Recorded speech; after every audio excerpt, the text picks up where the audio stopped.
Hello Vavers, you're watching YouTube channel USA News Alert. Breaking. Texas Governor overrules Pelosi, tells power-hungry Dems to go pound sand. Nancy Pelosi is arrogant. Of that, there is no doubt. She is also newly powerful after years in the Washington wilderness. And she is up to mischief with her new powers too. She is ordering her goons in Congress to go after the state of Texas, despite clear constitutional separation between the states and Congress. Thankfully, Texas Governor Greg Abbott is not having it.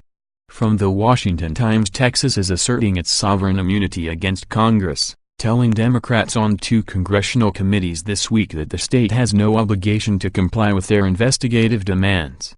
Attorney General Ken Paxton's office says that as a state with sovereign powers under the Constitution, Texas can't be treated like a federal agency or cabinet secretary who can be compelled to comply.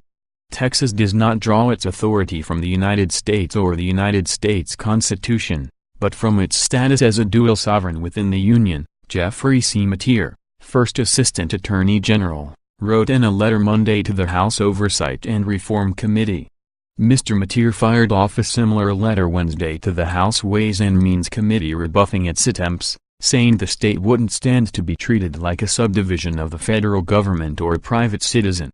Granting Congress the power to exercise oversight over the constitutional officers of a state engaged in the lawful exercise of that state's core authority would undermine the fabric of our system of dual sovereignty, Mr. Mateer wrote.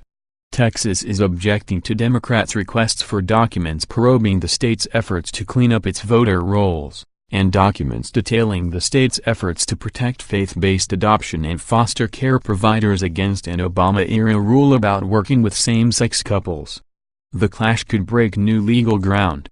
Ken Paxton, a former Republican attorney general in Virginia, said he never encountered the situation during his time in office, but he added that 2 constitutional principles are at stake: the sovereignty of states and the Supremacy Clause, which gives the federal government an edge in clashes with states. He said Texas makes a strong case in its letters for why it will prevail. Congress doesn't get to do oversight over states, period. Nor can they compel action by state officers, he said. If I were a betting man, I'd take Texas and give 2 touchdowns on this one.